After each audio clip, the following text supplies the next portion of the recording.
episode 3 of the Bentley and Maniwa Variety Show. I am Pro Wrestling's BFF, Nick Maniwa, and he is... I'm the other guy. He is the B of the B&M. It does not stand for bitch or bee's knees. It could, though. He can be replaced. The M is forever. I'm, as always, Reed by God Bentley, as I'm sometimes known as of late. Are you cutthroat? I am cutthroat. Are you deep throat, as someone called you? I am not deep throat Reed Bentley. I mean, I don't get down that way. Not that there's anything wrong. Like my good friend Malachi Matthews, he's recently come out of the closet. I'm in total support of, hashtag no hate. We've got bee's knees sitting over here in the corner while we record this, and So she's well known for liking boobs. So Malachi is Mr. No Gaze Off. Yeah, I see what you've done. I'm aware of you. She is a fan of boobs. Are you talking about Malachi's man boobs? Yes, I'm talking about Malachi. Okay. Hey, Malachi, I'll be honest. My green children, Jeffrey O'Shea and Malachi Matthews, have gotten themselves in some respectable shape here lately, so shout out. Malachi is in that Reed Bentley 2010 shape right now. He's a little bit better than that. Oh, yeah? Yeah, he's got, his arms are real big right now. He's looking pretty good. He got some spiffy new gear. Good for those tank tops that, he wears. Yeah, all the time. People like him. Mm-hmm. Hey, man, there's nothing wrong with tank tops. Let's not get into a personal attack this quick into the show. We got a buttload of questions, but yeah. we're gonna take our time getting into those. We're gonna talk about our weekend. Me and Bee's Knees went to Destination One Wrestling in Charlestown, Indiana. A delight, as always, I'm sure. Actually, my first show in almost a year. I hadn't been there since September 2nd of last year. Really? Whenever the last show was when we went I guess it's because we're in that building so much because everyone and their mother runs wrestling there. The last show is when we went to the Rustic Frog afterwards. Oh, yeah, it was, wasn't it? For your birthday. Something happened in the ring, and I started smacking on the table, saying, "Fuck this! Fuck you! Fuck this segment right now!" And what was that? It was people dancing in the ring after a match. They all hugged and danced. Because that's what you do after a physical contest. Very similar to that UWA show where the main event heel came out for a dance contest at intermission. Right. Yeah, stupid. But anyway, back to Destination One Wrestling. It was their second iPay-per-view on highspots.tv. My good friend Jake Manning was there, making sure everything ran smoothly. Mm-hmm. There was some good stuff on the show. There was some not so good stuff on the show. Madman Pondo and Ron Mathis tore it up. Yeah, without a doubt. And Pondo busted out the old school, which Charlene McNally said that he could not do. Old school being the Undertaker walk on the ropes. Sometimes Pondo turns it into an arm drag. He just did the regular old school. And he looked at me in the crowd and dedicated the move to me afterwards. But him and Mathis tore it up. They did, crazy weapons. Not too crazy, but, cinder blocks, stop signs, stuff like that. It was really fucking good, to be honest. Davey wasn't there. I heard he canceled off earlier in the week because there had been like a double booking or something like that. Something like that. And in typical Davey, Chance Prophet replaced him, right? Chance Prophet replaced him, but all of Davey's guys were there. Okay. Travis Banks had a really good match with Aaron Williams to open the show. Travis Banks from New Zealand. As I say, he's the New Zealand guy. New Zealand guy. He's been in 0-1. He's done a lot of stuff. He's really fucking good. I need to stop cursing so much. He had a good match with Christian Rose at the AEW charity show a couple weeks back. Yeah, Christian Rose is fine. He's okay. Darren Dean and Aaron Solo were there. Their match was against Anthony Lee, and I don't know what the other guy's name was. He was a giant black man who was had something scribbled on his chest. He might have had face paint on. Fake Mala? Yeah, it was something like that. They tried as hard as they could, but that match was just not good at all. Yeah, I like Darren Dean and Aaron Solo. I wrestled them at D1. Was it last year? Maybe. Yeah, it had to be 2012 because I've only done a couple of shows there. Maybe earlier this year. Was it early this year? Maybe. Me and former IWA official turned pro wrestler Kyle Maverick wrestled them. Really fun. I mean, you can't knock dudes like Dean and Solo, like coming all the way from California, moving to St. Louis to train with Davey, you know, and they definitely get out there. You know, they go to, you know, they don't just go to the shows Davey's on. Right. You know, like they definitely get out there. I see them all the time. So, really good dudes. D1 though. Who else was there? Tommy Dreamer. Tommy Dreamer was there. He did battle with Mitch Johnson. Yeah. Of Mitch Johnson fame. Uh-huh. You know, paint by numbers Tommy Dreamer match, but the fans were eating it up. Yeah. And Tommy couldn't be a nicer guy. I'm really surprised he was there because I heard one of his daughters is in the hospital. Yeah, I think she was sick or something like that. I was kind of thinking he might end up, you know, like pulling out on him, but, you know, that's cool that he still pulled through. He was a professional and did make the show. Super nice guy. You got a picture with him, got to chat with him a little bit. He did a seminar. The turnout wasn't, I don't know if they even want this out, but the turnout wasn't what they thought it was going to be. Yeah. There was only a few people there, and he ended up not charging the people for the seminar. That's awesome. So, you know, just the total class act. If you want to bring someone in that's a former TNA, WWE, ECW name, Tommy Dreamer is like freaking awesome. Yeah, which, speaking of, this Friday, Mendota, Illinois, Dreamwave Wrestling has not just Tommy Dreamer, but Rhino as well. It's kind of like D1W alumni, because Rhino just did their D1W alum Rhino, RHYNO Rhino, the different one, and they'll both be there for Extreme Measures for Dreamwave Wrestling. Tracy Smothers was in the house. You cannot say Team enough, best dude. Yeah, you cannot say enough good words about Tracy Smothers. Like, I've seen that guy wrestle since he started coming around. I probably saw him before, but I remember him coming around IWA in '96. Always turning it up, and you know, just an awesome dude to see. Reed Bentley is blowing its nose at the moment. I mean, I tried to do it incognito, but, you know, whatever, you can call me You out. cannot do it Hunako either. Oh, there. I cannot do it Masquerita Dorada either. But yeah, Tracy was like, "Hey man, how old are you now?" And I was like 24, and he's like, "Man, am I getting old?" Because I had been around shows that he was on since I was 8 years old. So, and he won the D1W heavyweight title. Fantastic. He beat D1W World. No, They didn't announce it as world title. they probably did, but it's not the world title. Yeah, no. He beat Lennox Norris and Isaiah in a three-way. Lennox Norris may be getting ready to make the jump, you know, now that he's, you know, free of the strap. You never know. His contract did expire at D1W, so he might be. You never know. He could go back home to OVW, could end up at another promotion, could end up at UWA for all we know. You never know. This crazy Kentuckiana wrestling scene, folks. I'm trying to think of some other, Jess, anything else on D1W? Nah. Kyle Maverick and Cryptic Keegan had probably one of Kyle Maverick's best matches that he's had. He had a good one with Jake Manning at EPW a couple months ago that no one's seen because EPW just doesn't tape their shows. Yeah. Because why would you, running an indie wrestling company? Yeah. I mean, like, I know myself at least, I would very much like to spend my hard-earned money to put a wrestling show on that no one will ever see short of the 8 people that are there in attendance live. But, you know, that was pretty much our weekend. We had Euros the next day, and that was so good. You're such a bastard. And I got my wedding attire squared away, so I know what I'm going to be wearing. Got it all half paid off and all that stuff. Jess, what else did we do? Anything? We watched more of Orange is the New Black, which is an awesome TV show that I'm sure everyone's finished by now. We're just on, like, episode 7, so... I keep hearing good things. You haven't watched it? I have not. I've not watched anything, but it's, of course, all over my Tumblr dashboard. Right.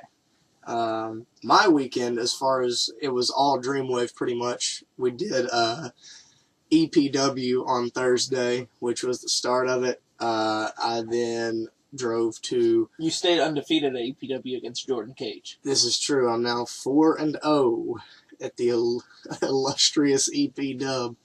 And then Friday I wrestled aforementioned Malachi Matthews in, I believe it's Tonica, but I was yelling Tunica at the fans and making fish jokes.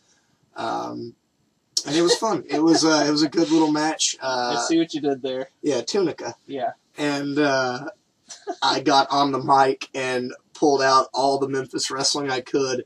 I came to the ring. The thing is, shows like these are awesome because both Tunica and Utica were very small towns, and these were like town day shows, like, oh, it's Utica days or it's Tunica days. And so Main Street is shut down. The ring is literally in the middle of the street. On Friday, our locker room was a True Value hardware store. Oh. So obviously they have no idea about the carny reputation of wrestlers because they just left their store unmanned. Well, that's stupid on their part. Yeah, I mean, I'll be I'm an honest human being, like. I'll be surprised if a hammer did not walk out the door. Yeah, there was people looking, at like air filters, like seeing if they would, air conditioning filters and whatnot. I myself, before I went to the ring, grabbed a fly swatter and a multi-head screwdriver to defend myself on the way to the ring because these looked like some terribly low-class people. So I came out swinging the fly swatter. How many people there? A couple hundred probably. I'd say 200 or 300. It was like a decent little. The town, as far as I heard, is only 700 people in total. Oh wow! So they could have all been there. Yeah, easily. They could have all been there. There's only like 3 police, like 3 cops in the whole town. Oh wow! And they were all there, so it would have been a great time to rob and loot the town. Is there any police dogs? No, there were no dogs. No dogs. And so I come out, and as soon as the match is over, I go and get my fly swatter back from Jay Repsol at commentary and grab the mic and start screaming that no one had better come to Utica tomorrow because if they do, I will be so angry. I'll smack every one of them in the face with my fly swatter if anyone comes to Utica. And then the next night in Utica, there were at least 15 people on my entrance who were screaming, "Where's your fly swatter at?" And making, plenty of references about the night before. And then that night, in Utica, our locker room was a super nice studio apartment. Like, was Cole Cabana there? He was not in the studio apartment.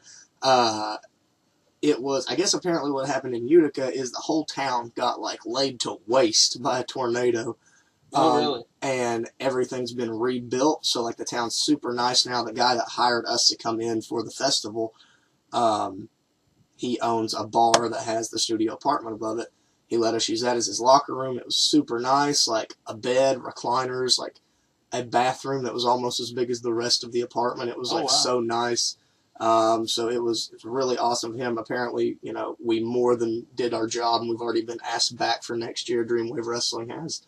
So it was fun. We brawled in the streets. I threw Christian Rose into a stop sign. I opened up someone's cooler at the festival and stole a bologna sandwich out of a Ziploc bag and shoved it down his throat. He forced me into a porta potty. I heard about that. It was really fun. He did not tip it though.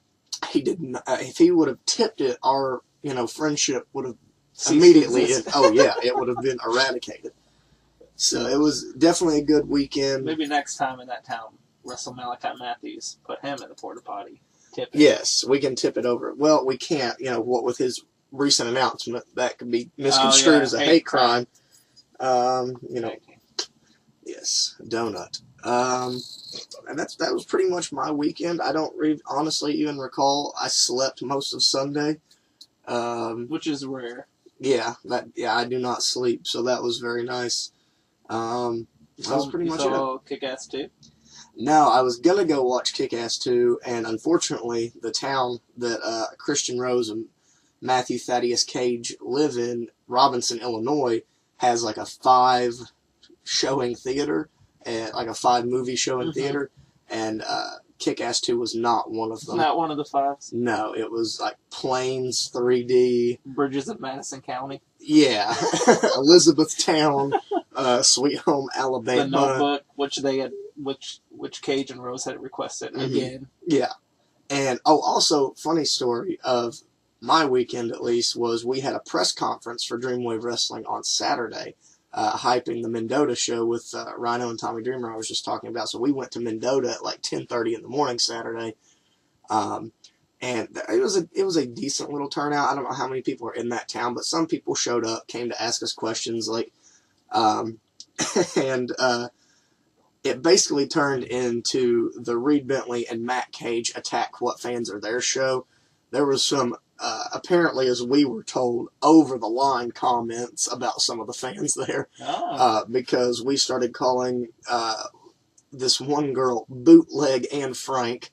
I said that there's no doubt a chapter of the Aryan Brotherhood in this town looking for you right now.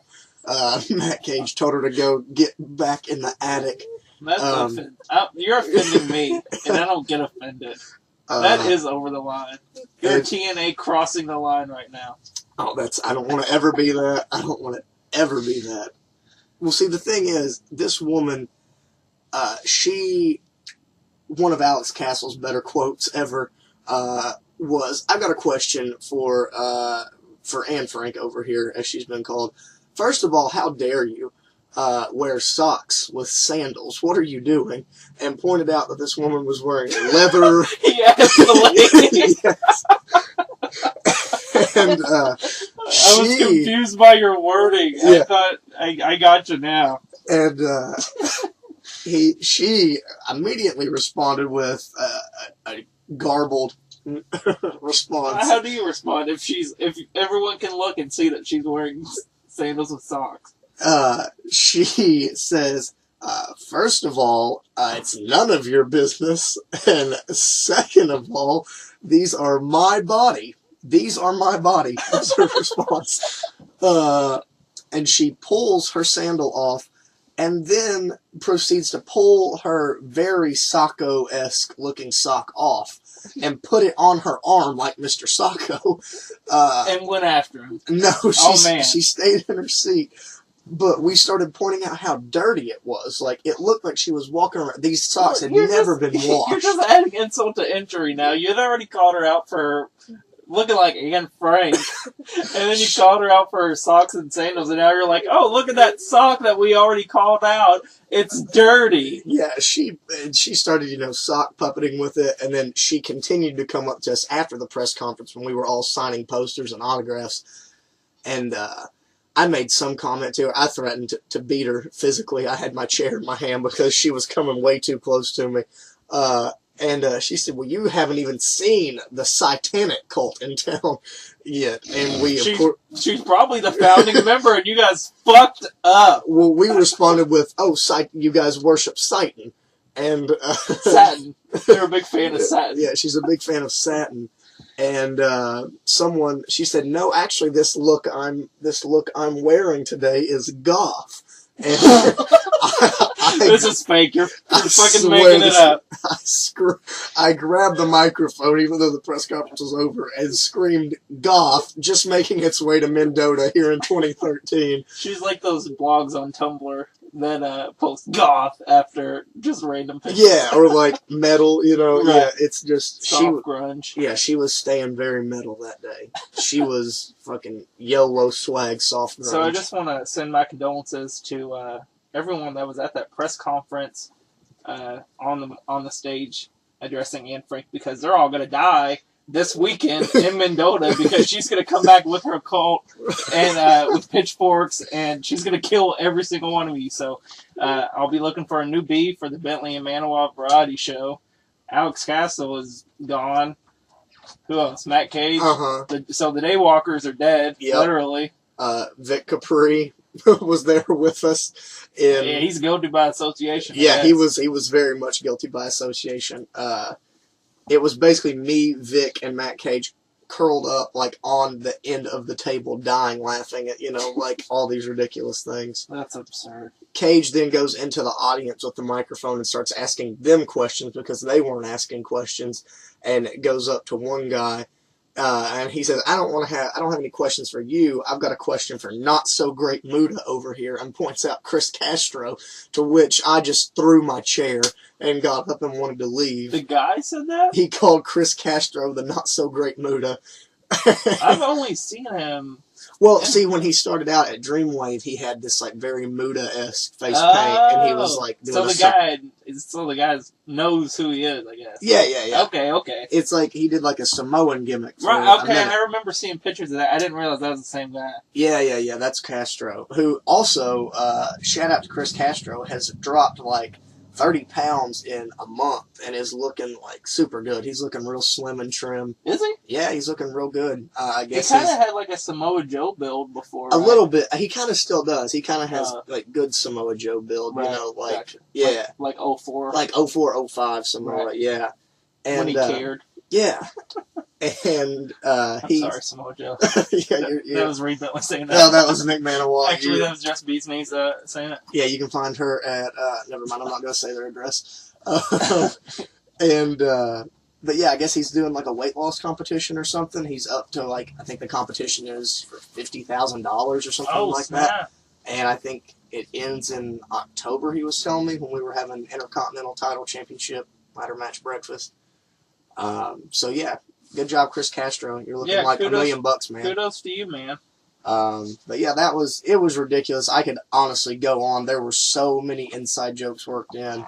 The press conference honestly turned into the roast of Christian Rose because it was all of us just burying him as we're known to do. But yeah, it was a great weekend for sure. I definitely had an enjoyable experience in Northern Illinois. Well, that's good. Yeah. Good weekends. And you're around some fun people. You're around Megzuke Office. Yes, I'm around Megske often, who is fantastic. If you don't follow Megske Office on Twitter. Megzuke? Megske. Yeah, Megsuke. Meg Bazooka. As Vince McMahon called Great... Or no, Jim Ross was the one that said Great Suzuki. Yeah, Great Suzuki. So follow Meg Suzuki. Megske Office on social media. She is one of our dearest friends. She actually has a plug later, but yeah, it's she whatever. Can have a plug now. Yeah, I plugged her early. That's whoa. Pause. Cut. Tom Green. Cut right now, and we'll splice all this out. He's not gonna edit. I know this won't be edited. No, you're hearing all the words I'm saying right now. I think we can pretty much move on to questions now. I think I took up enough time with my ridiculous weekend. Okay, we have a bunch of questions. Yeah, where do we want to start? We kind of... We can go for like the deathmatch stuff because there's like one for you, one for me. Right. One of our first questions. This is from Lane Smith on Twitter at Lane Smith with an underscore at the end. Yeah, at the end. He's a big supporter over a podcast. Listens to every episode. Mm-hmm. Even though we've only had 2. Yeah, but still, that's 100%. He always sends us feedback, so props to him. He wanted to know what made Reed want to do death matches. And as Reed's travel partner for that weekend, I can quite honestly say it was so-and-so didn't show up. And your opponent didn't show up. You're in the tournament, kid. Yeah, that was pretty much what it was. He's referencing the 2011 King of the Death Matches, which was my first. Well, technically, it was not my first. I was involved in, a death match at aforementioned SHW that I can get into at some point. It was like a big 8-man thing, so it was not more of a hardcore match than a death match. But there were light tubes and salt and stupid things like that. Your first pro death match. Yeah, my first real honest. Your first pro IWA match as well. Your debut as a pro in IWA. Yes, my debut as not on a tryout show. Right. At IWA. Which we'll get into much later. Yeah. We'll eventually do the history of Reed Bentley and Nick Maniwa. Yeah, definitely. Which, I mean, it's just going to take years. It will take 20 years to do our history because we have seen a lot in our days, folks. But yeah, 2011 King of the Death Matches was honestly awesome. Like, back when it happened, I thought that honestly could have been the turnaround that IWA needed. Like, the turnout wasn't necessarily huge. It was 60 and 80, I think, both nights. But the show, like, top to bottom was really good. Like, it was really solid. Tremont, Masada, yeah. Devin, Marcus Crane, the Hooligans. Yeah. Just so many people. Plus you had BJ Whitmer, Mm-hmm. Bucky Collins tearing it up. Yeah, wasn't night 2 like Masada and BJ? Masada and BJ. Yeah, which like I was really excited to see. I think we left right after that match. Yeah, as soon as it ended, we stayed just to see that. Yeah, it was a really good show, top to bottom. It was a great weekend, but it didn't end up being quite the time for IWA to pick back up. It was in Bellevue. Yeah, it was still in Bellevue. So I mean, you can't do much of anything in that town. It's where Simon Says was lacerated in the neck to near horror movie levels. Blood loss. On the commentary, I'm just like shouting, like he looks like a stabbing victim. Yeah, he was. I think you were screaming, "He's fucking dead." Yeah, he's fucking dead.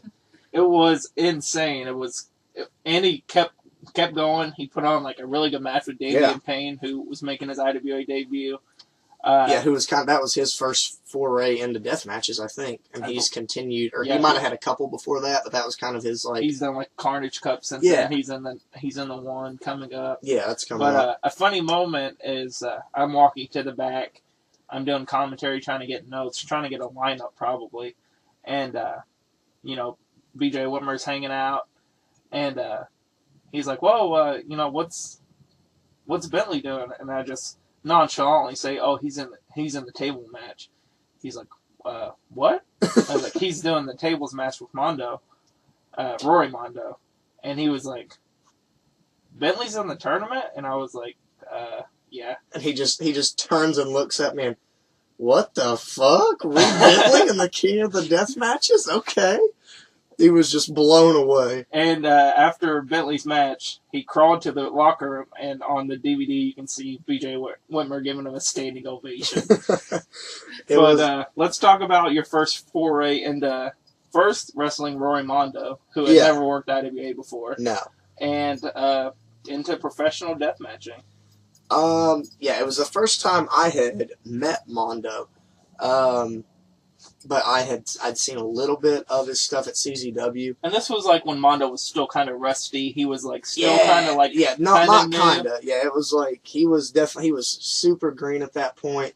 But I thought we put together like a fun little match. Like we had some cool spots. I thought he went to Japan shortly right after that, which is like a really notorious trip for him when he was tagging with Devin Moore and they were wrestling a lot of the Japanese dudes over there for Big Japan.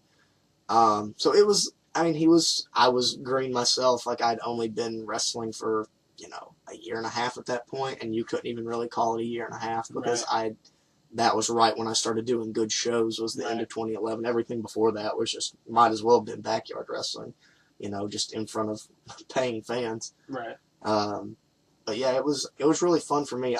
We've said multiple times, like, I'm a huge proponent of death matches. Like, I love all wrestling. I do. If you want to do death matches, you should get blood tests and all that stuff. Yeah. Make sure you're totally clean, but I Be am safe, a fan. know who you're working with, don't just step in the ring and bleed for anyone that's willing to give you $50 extra. But, I enjoy doing death matches. One of my most favorite matches that I've had was me and Crazy Mary Dobson at 7 Deadly Sins last year, December of 2012. For Chaos Pro Wrestling. Yeah, for Chaos Pro out in Metropolis. Which you can find that match. It's on SmartMark. On SmartMarkVOD.com. And is there sale still going on right now? They had a really good sale going on this week, and I know a lot of people are like scooping up loads of DVDs. I think their sale might be off. Okay. But if you want to just buy the single match, I think Chaos Pro might have that available. Yeah, you can buy it through the Chaos Pro site. For like $2. So if you want to check that out. But not only, you had that match with Mondo, you had a really fun 6-man tag with just the most random assortment of dudes. It was like, there was me, Devin Cutter, Neil Diamond Cutter, Joey Grunge, Damian Payne. And Jimmy Felcher. Yeah, it was a 6-man tag. It was my first, that was my first weekend, I think, meeting the Hooligans, who, like, I hit it off with. Like, I love Devin and Mason. I haven't seen Neil Diamond Cutter in forever. He's moved out west from what I heard, and I don't think he's wrestling anymore. But it was really fun, really hard-hitting.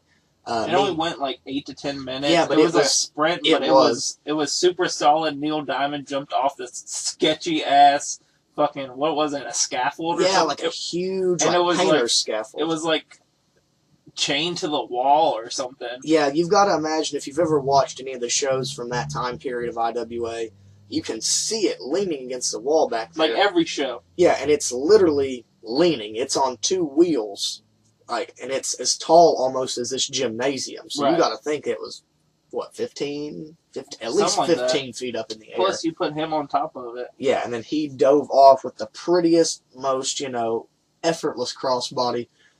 Me and Neil Diamond Cutter were headbutting each other, and I busted myself back open. I busted my cut from the night before. You kicked Joey Grudge right in the face. Yeah, I kicked him unnecessarily hard, like on a boot on the floor. It was just I was doing this jumping Joshi bitch kick for a while, and it was just, it was the first thing I did to Matt Cage when I met him wrestling for the IPW Autism show. It was go to lock up, stop, do the big show, which at the time was a huge inside joke of the all-you-can-eat show. Right.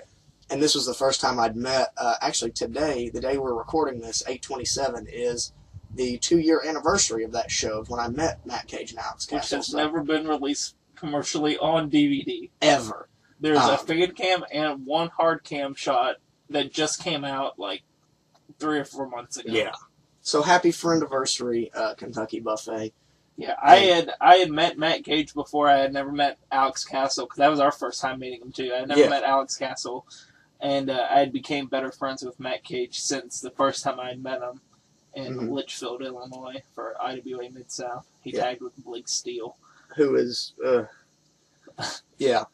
And moving on, though, to... no, but I just want to... there's another Joey Grudge tidbit. Oh, Lord. I asked Joey, as I did often with your opponents, what do you think of the match? To get any feedback that they might not give you. Yeah. And he goes, that motherfucker kicked me in my teeth. He just straight kicked me in the teeth as hard as he could. That was his only feedback. Yeah, that was, I mean, hey, it happens. Wrestling is teeth kick. Right. And, it was like we said, that was a really good overall weekend. The shows are awesome. It was my first professional death match, and I enjoyed it. I don't mind death matches at all. I really, when they're done well, I love them, and I have fun doing them. So hopefully I will get my at least yearly match. You want to have the John Moxley flow of put this dude in anything and he can do it. Yeah, definitely. I feel like that's what anyone should aspire for, and that's what I try to do. Or Drake Younger. Yeah, Drake. I want to be very pliable. I want anyone who wants to book me to wrestle to be able to put me in any environment and be able to perform. So, death matches, I feel, are definitely one of them. I enjoy them. Maybe I'm a bit of a sadist, but I really like, the element that it adds to a match. It's Saturday in Utica. The minute I saw that we had a multitude of things on the outside of the ring that we could do, I immediately, all right, let's go outside. Let's do some fun stuff. So for me, it's fun. I don't know. There's a lot of critics of it, but we're definitely not one of them. Right. We got some questions about TPI, but I think we're going to save all the TPI stuff for a TPI-based podcast. Yeah, do an all TPI, hopefully a couple of weeks, maybe next week, or because we're only 3 weeks away. Right. Less than 3 weeks maybe away. Next week we'll do the TPI. Maybe you guys a couple of weeks to stew on it. That way we can do Mikey King, VA Jet Mike on Twitter. Mm-hmm. Mikey Dangerously, also known as. Formerly known as Mike Kipps. Yeah. He asked for our dream TPI of all time, which I don't know if he means, unlimited budget and if we could bring Reckless Youth out of retirement against Chris Hero. Yeah. I don't. He sent me the guidelines, and it was you can have 6 Ring of Honor guys, 6 Dragon Gate guys, but he never said can we bring back. Yeah. If we can go back in time of any. If we can pick people in their prime. Yeah. From the Indies, from 2002 when it became TPI, I think that would be good. 2002 to 2008, all the actual TPIs. Yeah, all the actual people who participated. That's kind of what I was thinking. That'd be cool, because that's a shit ton of guys. Yeah, and if you look back to if you've never watched TPI 2004, Ron Trauma just put on Twitter a couple of days ago. He had never seen. He had seen 2002, 2003, never seen 04. People call that the best indie wrestling tournament of all time, just from the name, the name power alone. Austin Aries, CM Punk, Samoa Joe, Bryan Danielson. I mean, you can name literally anyone. Nigel McGuinness, BJ Whitmer. What was the finals? The finals was Joe, AJ Styles, and Bryan Danielson. Yeah, Joe, AJ Styles, and Bryan Danielson was the finals of the tournament. Spoiler alert. You know, so yeah, I mean, and we're definitely going to run down the TPI this year, which is again stacked. People, even wrestlers, were tweeting at me saying, "Man, this tournament is stacked." People were asking me, "How do I get my friend in TPI?" Matt Nix was getting his friends to hit me up and asking me if I could get him in TPI. Sorry, Matt Nix. I couldn't do anything but tell you to get votes. And he's in the qualifying 6-man. He's in the qualifying 6-man. So, you know, you never know. Like, it's going to be awesome. First night alone, there are 14 matches already that are no doubt going to happen. 2 non-tournament and 12 tournament matches first round. You know, IWA, notorious reputation, God only knows what else will happen on night 1 and end up happening. You never know. I'm sure there will be more than 14 matches. I mean, I know we're kind of going into it a little bit, but Ian said he's opening the show with Andrew Everett and Prince Mustafa Ali, who are 2 of the best high flyers on the indies right now. Yeah. Andrew Everett, you know, former Chiva Kid, tore it up at National Pro Wrestling Day. I mean, that show made him a star, pretty much. I mean, no one knew who Chiva Kid was before that show, and that double moonsault made him a star. Yeah, hands down. He was no doubt, like, being there live that day, he was the guy that without a doubt pulled off, you know, the most buzz out, the most positive buzz. There's a question somewhere, how did National Pro Wrestling Day come about for you? So we can talk, I mean, I watched it on iPay-per-view with Smart Mark. Yeah, you watched it live, right? I mean, my computer, semi-live. Yeah, my computer was kind of crappy at the time. It needed a real bad cleaning, so it kind of shut down a couple times, and the feed was kind of crappy. Since been fixed, smvod.com is running smoothly. Yep. It runs perfect iPay-per-views when the building's not 1,000,000 degrees. But, I mean, you can talk about how the School of Rock Class Wars crew. Yeah, essentially back when the Wrestling Is Network was, like, coming to formation. I think there was only a couple. Wrestling Is Fun. And Wrestling Is Heart was going to start up. Yeah, Wrestling Is Heart was going to start up, and that's pretty much what Class Wars is going to turn into. School of Rock Class Wars, we had ran just one show. It was the October show, 2 turntables and a wrestling ring. And we were going to become Wrestling Is Heart. So essentially myself, Heidi Lovelace, Trip Cassidy, and it was initially Matt Russo. We're going to be the 4 ambassadors. He canceled off, and we ended up taking Devin Bliss. But no one knew of the cancellation. So everywhere, if you look up results from National Pro Wrestling Day, it will say that the league defeated Heidi Lovelace and Matt Russo. Yeah, he was not in Pennsylvania that day. But yeah, no one had relayed it to, like, anyone at all. So we were like, you know, almost, this was, you know, an hour before we're going to the ring before anyone realized, oh man, this is a different kid. Devin Bliss, who was still training at the time. I don't know, has that classic officially graduated yet? I mean, him and they did, right? Yeah. It was the end of it was the end of last year. It was the beginning of this year. Yeah, because National Pro Wrestling Day was February? Yeah, February. So they have since graduated, but at the time he was still like getting polished. He came pretty much out of the backyard, and he was getting like trained up. Him and Chris Castle, they can do some like really impressive flips and stuff. You can see them on the Wrestling Is shows. But yeah, we were pretty much selected to be the ambassadors to represent Wrestling Is Heart. The match was me and Trip Cassidy versus Heidi and Devin Bliss. And it was really fun. National Pro Wrestling Day was awesome for me. It was a good trip, good experience. I met a lot of cool people. I got to meet Reckless Youth. He was like hanging around that day. First time on the East Coast. Yeah, first time on the East Coast wrestling. First time actually getting to wrestle while there. I'd been there to do some like pre-shoots for the Wrestling Is stuff, photo shoot and stuff like that. So it was really fun. It was a really genuinely good experience. It was a day. There was drama, as there is with anything involving pro wrestling. If you can see the story, you can read the story somewhere on the internet about, there's a match added later, and all this crap. Everyone's heard the story, I'm sure. Yeah, but I mean, for me personally, I had, nothing but good things to say about it. I got to meet a lot of awesome people. And the match, honestly, in my opinion, was like one of the better tag matches that me and Tripp got to be involved in. Right. It was awesome. Like, you always hear people talk about wrestling in front of a Philadelphia crowd.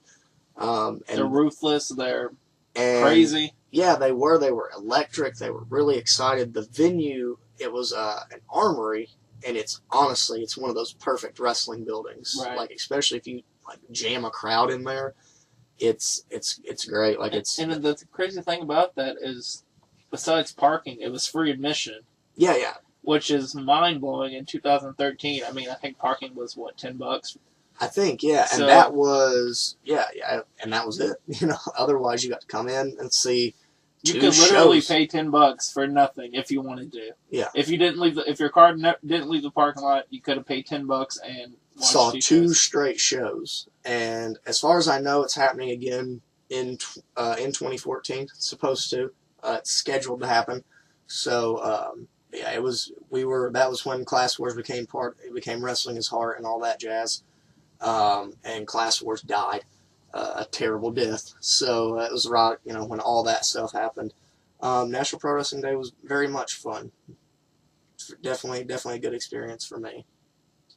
In the same note, getting back to what we were talking about with death matches with King of the Death, we kind of got away from it.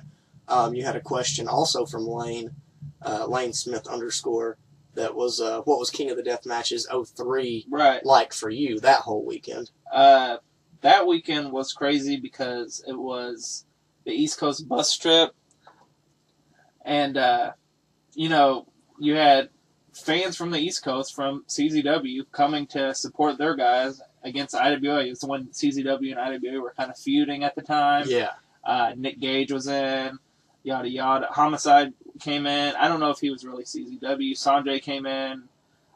Messiah came in, who was like the world champion. Yeah. Messiah and Ian had fans to bring the thumbtacks deathmatch, which resulted in like 10,000 thumbtacks. Literally. Like, if you see the video, you can't see the canvas at all because it's just covered in tacks from the fans on the East Coast to bring in. They wanted to show that they were going to bring the most thumbtacks, and they absolutely did. Plus, you had guys like Balls Mahoney, Axel, Horace the Psychopath. Jerry Lynn was in doing non-tournament. I think Nigel was there. Matt Stryker, not Unibrow, the other one, the teacher. He was there. Wrestled Brad Bradley. Just a lot of crazy matches. Funny story. Right before the show starts, I'm getting all my music queued up. I turn on my soundboard and a fuse blows and all the lights go out in the building. And I'm just sitting there like, without a second delay, Ian comes running out of the locker room, goes to the fuse box, flips it, and we're back and running. And I mean, those two shows were like the last two shows they had in that building with like a packed house. And stuff happened. They were supposed to have a couple more weekend shows there. Stuff happened, What building was that? Clarksville, right over the bridge. Oh, was that the was Clarksville building? Right? Yeah. And he had a big show book. Landlord didn't want to wait for payment of the rent. Yeah. So he locked the doors. So King of the Death match was like kind of our big hoorah on big shows because there had been like weekly shows after King of the Death matches. Yeah. And the funny story it was the last weekly show where the building just got like destroyed, right? No, that was the other. That was in Charlestown. Yeah, that was the.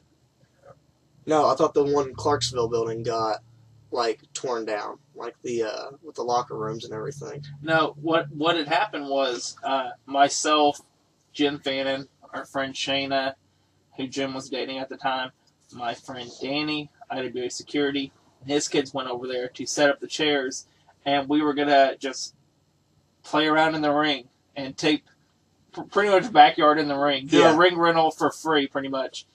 All we had to do was clean up the show previous mess, and put up chairs and make it look nice for the show on that Saturday.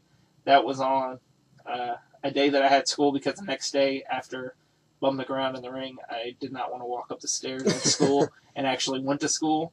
But that was actually we were the last people in the IWA building that were in the ring that wrestled. So we shut down the IWA building because, we were the last people in there. Yeah.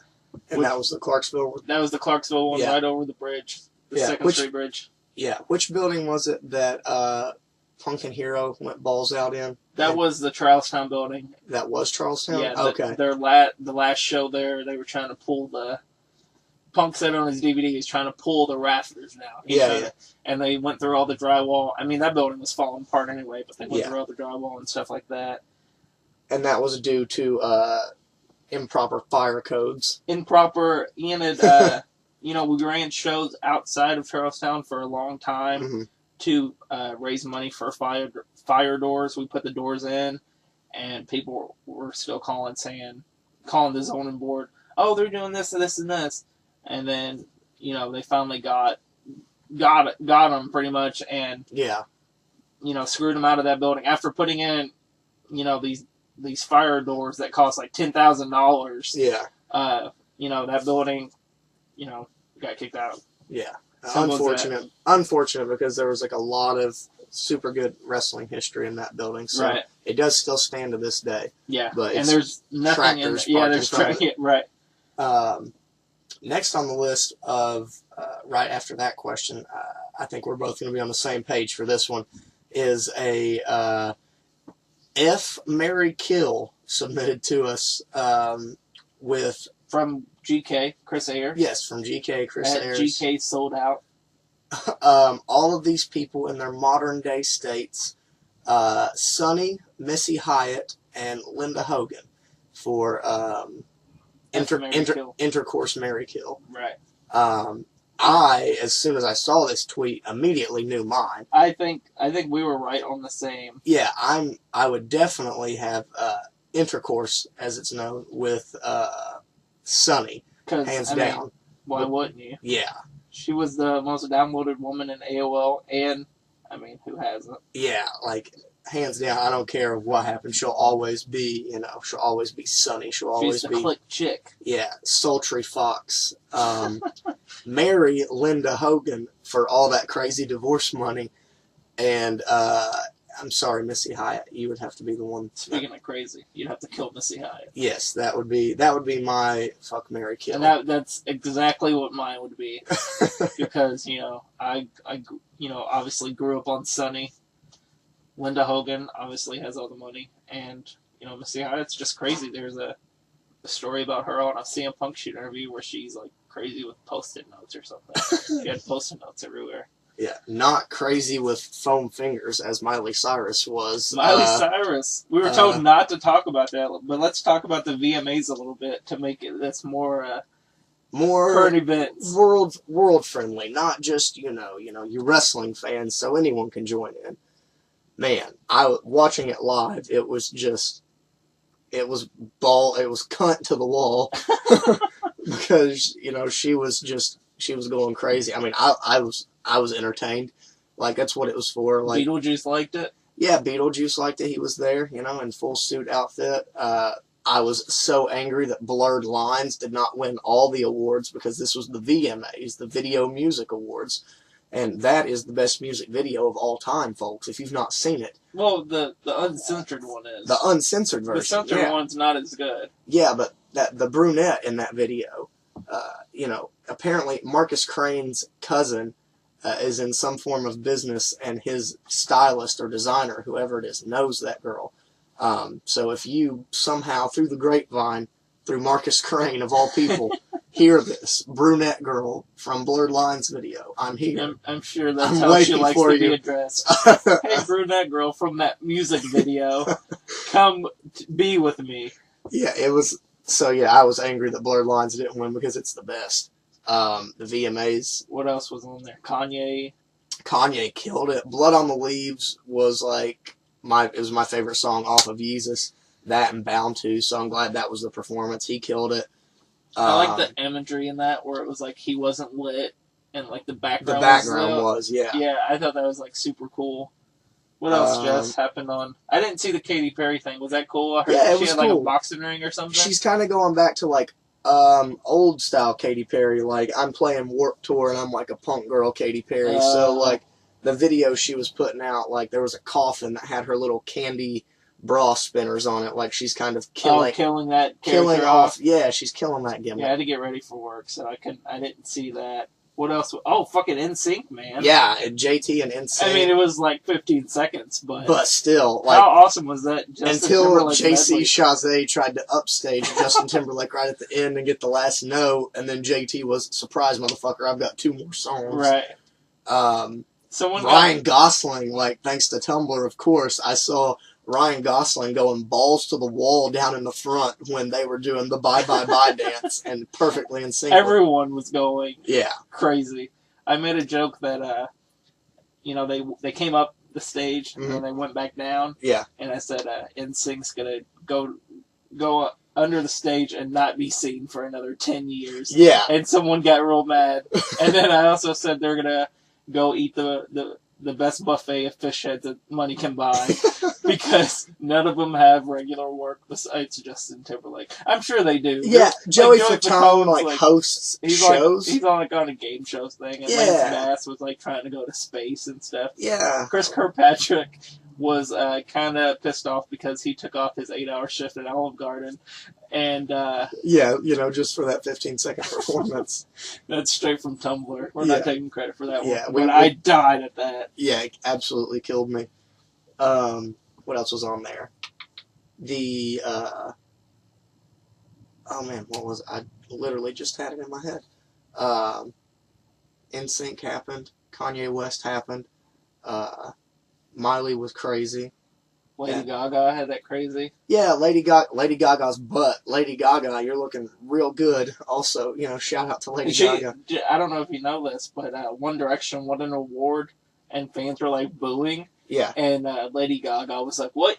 Like, there's a GIF, whatever you call it. Yeah. On Tumblr. GIF. She's like, "What are they booing? Are they booing them?" And someone's like, "Yeah." And she's like, "I'm leaving. I'm disgusted." And she left the award show because they were booing One Direction. Yeah. Say what you want about One Direction. They're obviously doing something right. They're multi-billionaires, I'm sure. They are clearly the John Cenas of the music world because, right. Everyone wants to hate on them, but they're at the top, so, you can't even. There was, I had a couple more things in my head, but I totally forgot, so, Marshall Mathers LP2 was announced. Was like on a commercial. I hadn't seen the commercial before the VMAs. I might have seen it before, but I don't recall. I mean, it's not going to be the Marshall Mathers LP2. There's no way it can live up to that. And Eminem's discography. Yeah. What would you put? What's your order? I mean, Eminem's show aged really well. Like, I really thought. I don't know, though. I mean, Marshall Mathers LP, I think it was so... I think it's, like, Slim Shady LP, like, I just listened to some songs on Saturday, and I was like, man, this is... Like, he was still so raw, you know what I mean? Yeah. And, he wasn't, people hadn't come at him yet. Like, on Marshall Mathers LP, he's like, so-and-so hates me, and blah, blah, blah, blah, blah, and George Bush, and blah, blah, blah. Yeah. On Slim Shady LP, he was just like, this is me. It was just that raw, 8 Mile emotion. It was like, my life fucking sucks. Right. And, Dr. Dre. And it was and I don't know if it's just me thinking it, but, all the other CDs that he put out, it seemed like they were very, sound alike. You know what I mean? Yeah, he definitely developed his after Slim Shady LP. Slim Shady LP was My Name Is, Brain Damage. Yeah. Criminal. Role Model. It was all stuff that sounded so different, but it was still Eminem just blah, blah, blah, blah, blah, blah. Yeah. You know what I mean? After that, he definitely developed that very Eminem style. Right. He became more cartoony. Every album after that was gimmicky, it was for sure. Well, I gotta have a gimmicky single. Yeah. And then put out, a serious song, and then maybe a song about my daughter or something. Yeah, and then, an attack song. He had to go in on someone, you know, It was Benzito and Limp Bizkit. Yeah, speaking of going in these days of music, Kendrick Lamar on Control, Right. just putting everybody on blast, which a lot of people were shitting on, but I think it was much more of like a, you all need to step your game up. It was like a gentleman's duel where he smacked him in the face with a glove. Yeah, it was like, come on, like, let's step it up, let's produce good music, which I was definitely a fan of. Never see, like, ever since, like, East Coast, West Coast, and, like, Nas and Jay-Z, you never see anything, like, crazy feud, like, or 50 Cent and Ja Rule, but, I mean, Ja Rule's in jail, so, like, who won that one? Nothing that's public, at least, like, or nothing that is, nothing that is actually the content of your work based. Right. Like, there's, rap beefs. Like, I think I can't remember what the website is that, like, is all about, like, hip-hop beef, like, covering it. But they're always, it's like personal issues. Right. It's like, you fuck my baby mama. Yeah, or it's over, like, gang violence and shit like that. Like, the actual, like, I think I rap better than you do. Like, there's not anything like that anymore, so I definitely like to see that. I've kind of fallen out of it now. But, for a while there, we were both big into, like, rap battles. Yeah, like... URL and, URL Smack. Yeah. There's, like, a new one called Scheme Street where that dude, Snowman. Mm-hmm. There's, like, this crazy dude named Snowman now who just, like, murders people. What was is that the long-haired dude? That's the long-haired dude. He's fucking crazy. We were also... Yeah, because it was back when SoulCon was getting, like, real big. So, like, we were, like... I mean, we're still fans of SoulCon, but like back when before he retired from battle rap, he was the dude who was just killing everyone. Right. Just like, even if you don't like rap music, if you like comedy, you can appreciate rap battles. Like, it's all about the show, the presentation. Like if you have a funny voice and you serve somebody, people will laugh, and you might win over if. Over some well-constructed like rhymes, and if your bars are like this podcast where it's like we could not be battle rappers at all. We are definitely sitting in the crowd on that one. Yeah, it's something where as far as like serving people, like you can pretty much say anything you want. Like battle rap is like.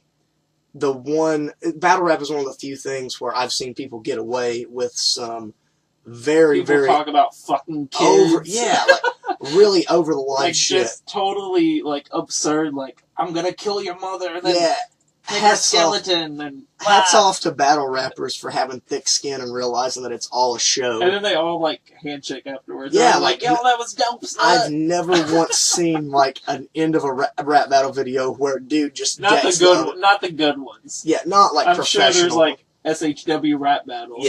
Yeah, but not on like King of the Dot. Like you'll see dudes, like shake hands and like they realize we're just out here talking shit about each other. And the crazy thing is like dudes will be like writing partners or something. Yeah. And then battle, and then they'll just go so hard on like so personal, like Dirtbag Dan and SoCon, like talk about their grandma dying of cancer and you're not being there. There was one guy that was like, "You wasn't at your brother's funeral because you were out here on a tryout or something," and I was just like, "Oh my god!" Yeah, like it's the realest of the real.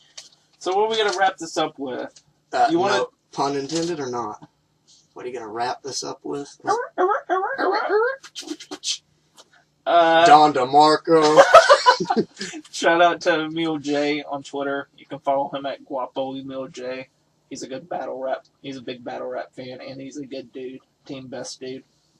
I guess we can talk about Tecmo Wrestling from, I think I'm saying this correctly, Tariq Davis at TRK485. Tariq. Tariqery?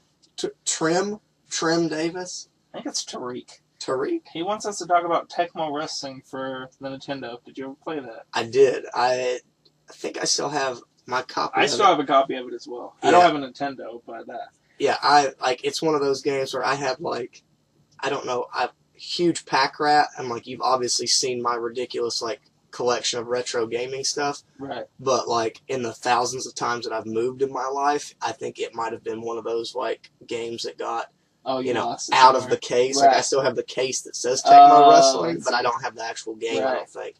The first wrestling game I ever had for Nintendo was WrestleMania. Yeah. And then, tag team wrestling, pro wrestling, stuff like that. And you're just like, man, these games kind of suck.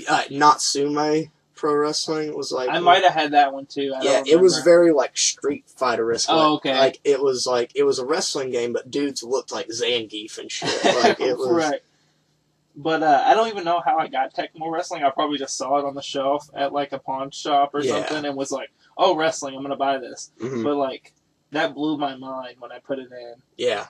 Or, wait, I might be thinking of a different game. Are you not thinking Tecmo?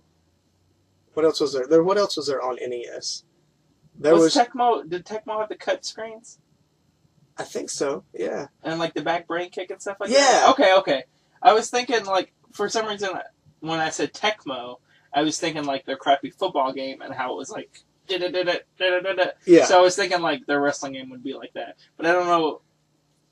We might literally be the same person and be thinking of. I mean. If you really want to know anything 100% factual, without a doubt, about pro wrestling games, Joe Gagney's Funtime Arcade is the spot to go. He's done shows on every wrestling game that there is. He's done shows on them. But is he out already? Is he out of like he's still ones to go through? He's still doing stuff for like Atari and stuff. Okay, I was gonna say he just did one for I don't know, like ColecoVision? Yeah, I don't know. We're literally probably the worst podcasters you listen to. We're not video game podcasters. I mean, you can find that somewhere else. Well, I was just going to say in general, we're the worst podcasters because we go off on such tangents. Right. We talk about so much and just get way off subject. Right. But let's talk about Tecmo Wrestling. If it's the game we think it is. Yeah. If it's not, we think it's the same game. Yeah, so we're on the same page. Like, ridiculous gameplay for the time. Fake Tiger Mask was on that game? Fake Tiger Mask. Okay, so we're on the same page. Crazy gameplay. Crazy moves on that game. Yeah, you gotta think this is NES, so... It was like, I want to say... 89? Yeah, 90, it came out, it was late 80s for sure. So this is... Fake Inoki on the game. Yeah. No, fake, Inoki. Yeah, fake Inoki. What else was on there? There was like a mode where you could work out to like build your strength up. Yeah.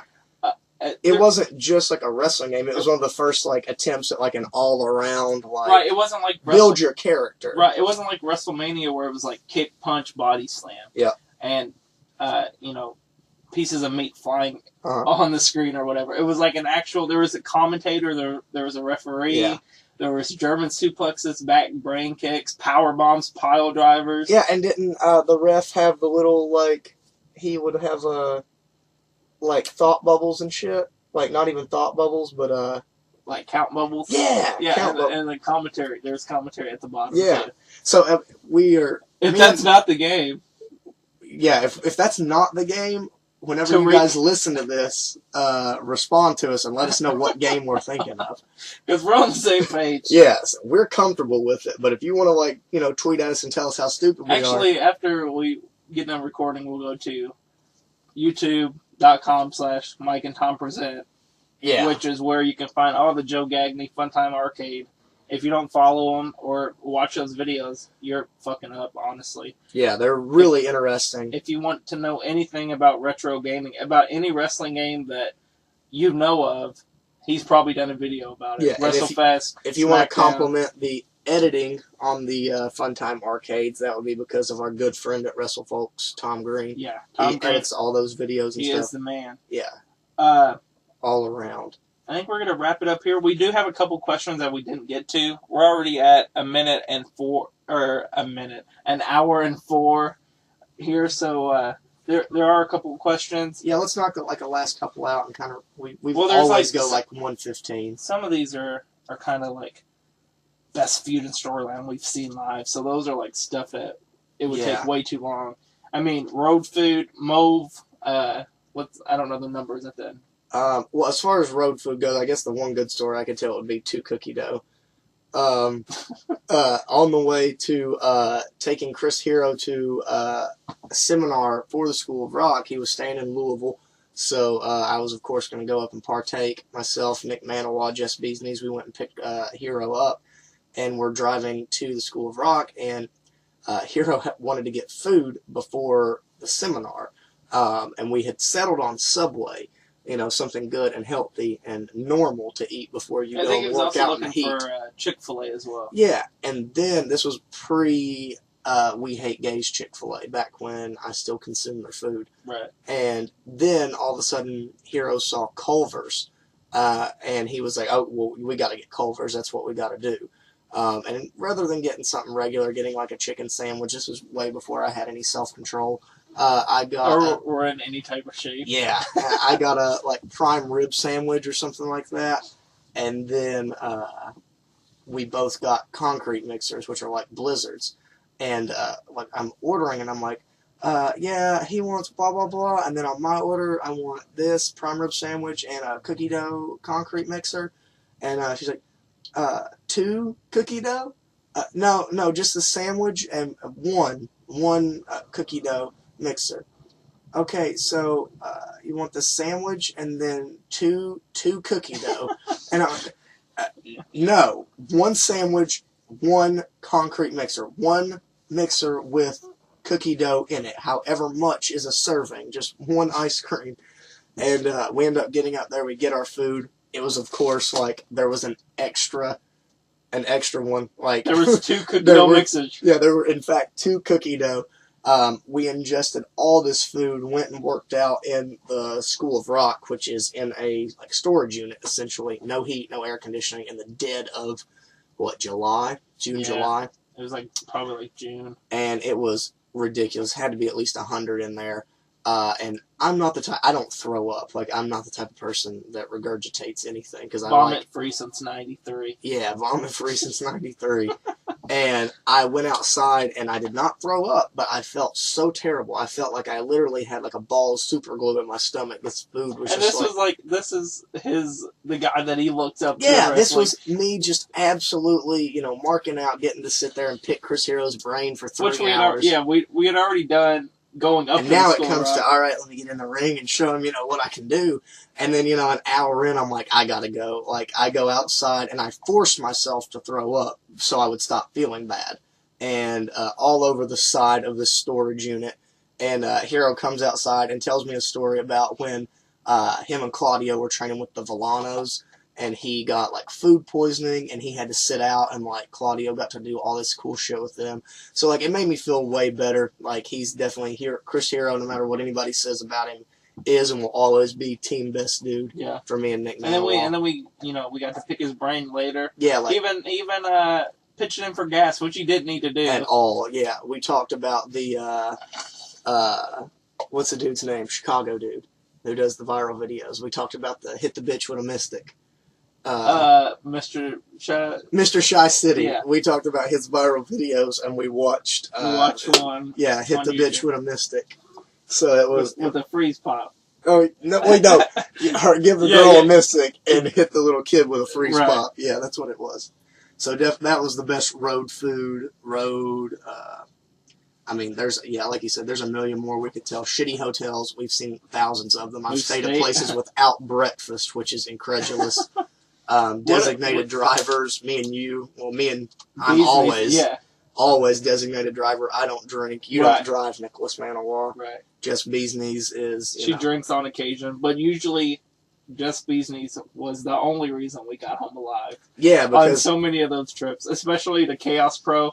Ron Trauma, I love you, but Metropolis is 5 hours away from us. It's like the Bermuda of the Midwest, man. It's just out there. And then you go out to eat with guys because you want to hang out. You want to be with the dudes. You want to hang out with Zach Sawyer. And then you want to hang out with Zach Sawyers for whatever reason, who just sent me a picture of his latest bowel movement, which was totally unnecessary. Yeah. And you realize okay, it's 1 a.m. We should probably get on the road. And we lose an hour going home. So then it's 2 a.m. where we live. We're 5 hours away. We don't get back until normal people are starting their day. Right. And then when you have to and I've just wrestled. I've just this was at the time when I was working 60-hour weeks at a manufacturing plant. So I would die after having worked all that, wrestled and everything else. I would get in the car, pass out, and thank God, Jess has never, to my knowledge, ever once even drifted off driving home. Versus me, who has I fell asleep on the way to work one morning, went off the road, crashed my car, and almost died. I'm narcoleptic, and she's just like, so Jess Beesneys pulls through in the driving department. I think we want to do quick shout-outs to the people. Oh, you know, we can...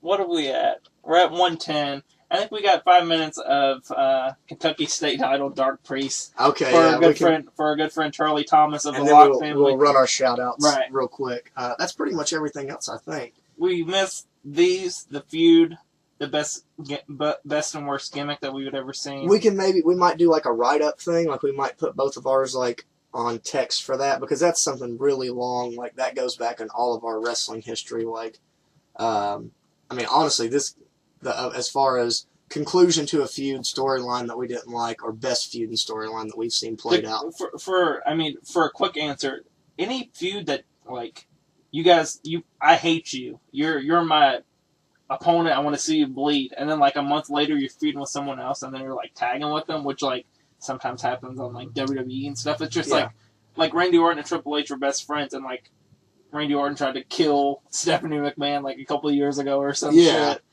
And like I know they've kind of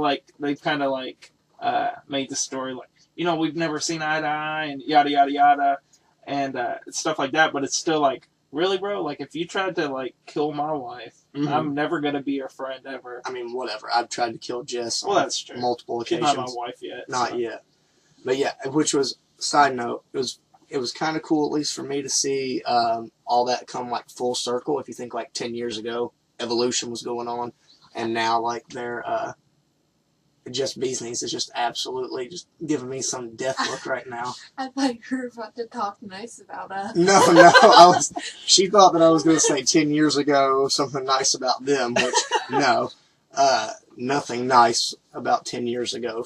We didn't even know each other 10 years ago. They weren't even real people to me yet. They didn't exist. But yeah, that's pretty much. This other question kind of combines with, I'm going to talk about the Kentucky State title and Dark Priest real quick. The best, worst gimmick that we've ever seen or that I've wrestled against.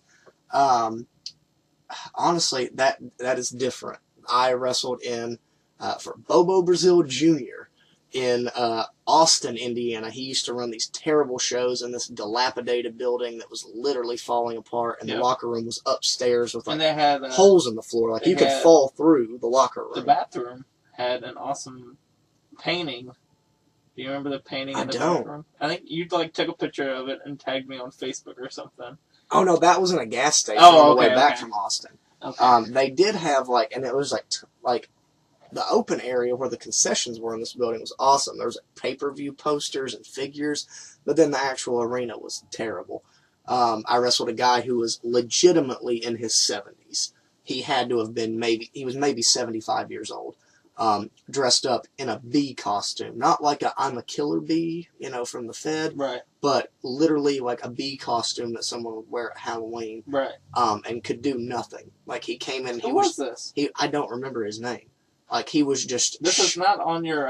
This is not on your official results because this is the first I've ever heard of this match. This was like one of those random Austin shows, like. MCIW is what the place was called. You can find their YouTube online if you just search for MCIW. Yeah, and you might see B-Man on there. And he was just, I thought he was going to die. Like, he was shaking, like, going to lock up, and, like, his punches were, like, swatting at a fly. Like, there was literally nothing I could do with him.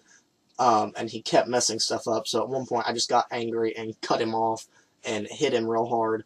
And we ended the match. Like, I pulled him on top of me and just had him pin me, I think is what the finish was, because I was done. Wow. And, but yeah, that was the worst thing that I've ever had to wrestle against. As far as bad gimmicks go, there's a million at LCW. I was the inaugural Livewire Championship Wrestling Kentucky State Champion. You won it in a match with no tournament. It was just two guys against each other. Yeah, we had qualified... via... In Rio de Janeiro. Yeah, we qualified in Rio.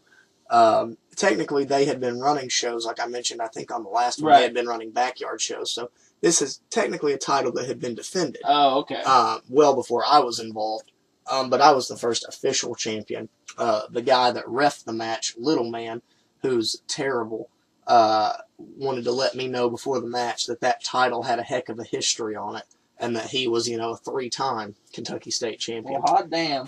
Yeah, he had been relegated to referee duties He at lost. that point. He lost the title and his old lady. Yeah, to J. Rush.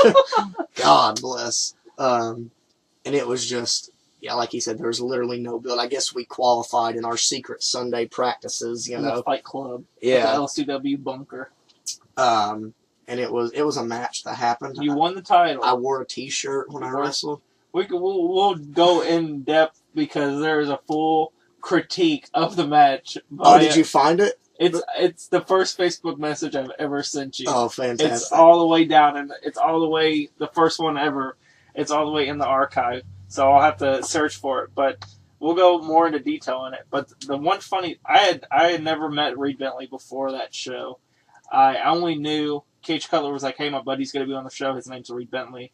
So I knew like, oh, this guy might know something if he's hanging out with Cage Cutler, because at that time Cage Cutler was like the vet of LCW. Mm-hmm. He had wrestled for like 2 years and then took off like 3 years. And he had a clue at least. Yeah. Reed Bentley wins the belt with brass knuckles. Yeah, we did Macho Man finish. Like I'm getting back suplexed into the ring, popping, you know, crossbody on. Grabs the belt. He's going out of the arena, and a plate falls off the belt. I don't know if you remember that. No, it wasn't as I was exiting. It was the next month. I was coming into the ring with my belt. Oh, is that what it was? And I think it was at the first show. It was the first show, but it was in the beginning of the match. Oh. I held the belt up, and I went... I was smacking it. Like, I took the belt from the ref. Like, I'm going to be the champ. Put it on it. I was smacking the belt, and the plate popped off. Yeah, right. Not a big plate, just a little mini. It was like a Velcro circle. Right. They put some right. funfetti on. Like this belt was like sparkle glue. Yeah, legitimately. He's not kidding. Glitter glue. Like it was, you know, all stuff you could find in the arts and crafts department of Walmart. So it was, you know, which half the LCW guys worked at. So yeah, which half of them were Walmart employees. Someone informed me that we buried everyone on the last show. That's what they heard. Someone had told them that. We're not burying anything that people don't already know. Yeah, we're not burying anything. Like, as far as people go, like, a lot of the dudes from LCW, there's some of them that I like, that I'm still friends with. Like, they're nice guys. But you know what, Nick Maniwa? My neighbor's a nice guy.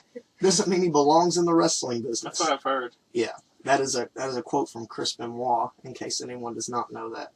He's something he once said to Matt Hardy, I believe it was. Speaking of Matt Hardy, Dark Priest. Do you have it? Amazing segue. Dark Priest is another guy, like super cool dude. His name's Doug. He's, you know, breaking the K5. He's a nice dude. I saw him like maybe 8 months ago, like in Clarksville Walmart randomly. Just some of these guys, like they don't know what they're doing wrestling wise. Like it's just they don't need to be wrestling. But I like a lot of them as people. There's some of them I don't like as people or wrestlers. Some of them are terrible. And just like them, you started exactly started like at the bottom. Now I'm, you know, slightly above it. You went. I got you out of that, which we'll get into much later. Yeah.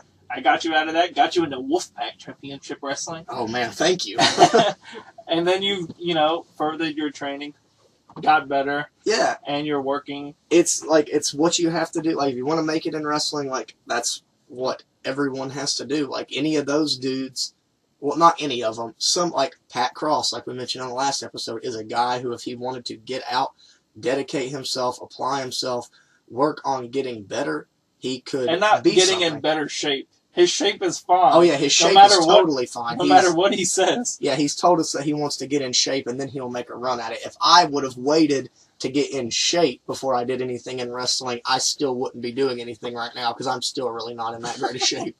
But like it's just a matter of getting out, and that's like he said. Like I just went out and I decided that I wanted to not be terrible. I went anywhere that would let me in a ring. We went to HWA, IPW. Like you said, and we'll get into the full history of how I've made it to where I am right now. I think let's save that for after TPI. We'll do that after the TPI because TPI is going to be huge. I think we're going to wrap it up. We've already gone. It's like a minute or an hour and 20. I think this might be the longest one yet. Yeah, definitely. But some people like them long. Sack Daddy. Yeah, Sack Daddy. Anthony Eves said he doesn't want them to ever end. Yeah, he uses these for his workouts. He never wants them to end because then he has to do something else. He has to listen to something else. But I want to send shout-outs to everyone that sent questions. Lane Smith, Mikey King, Tariq Davis, Charlie Thomas, Meg, Becca. We kind of got Lucha Librarian at Lucha Librarian. We kind of got to your question, but we'll do that one again. And she's also the one that made our stick figure Bentley and Maniwa variety show drawing. That was awesome. Big Sweaty Mike at Michael Virgin 2 on Twitter. He asked I think, well, we didn't get into it because it's a TPI question. Fun TPI stories, which we'll get into. He is the one that told us to not talk about Miley Cyrus. Which we did. We didn't get into Jason Saint's question either. You can follow him at Jason F. and Saint. He asked, what are the most irritating fans and fan interactions we've had, which having been to... We'll get into that with the gun story. Having been to the only, whatever that was, oh God, we've been around some irritating fans. Yeah, what was it? It was not like a Knights of Columbus type thing? Like a VFW or... Yeah, something like that. Terrible. You can also check his Tumblr out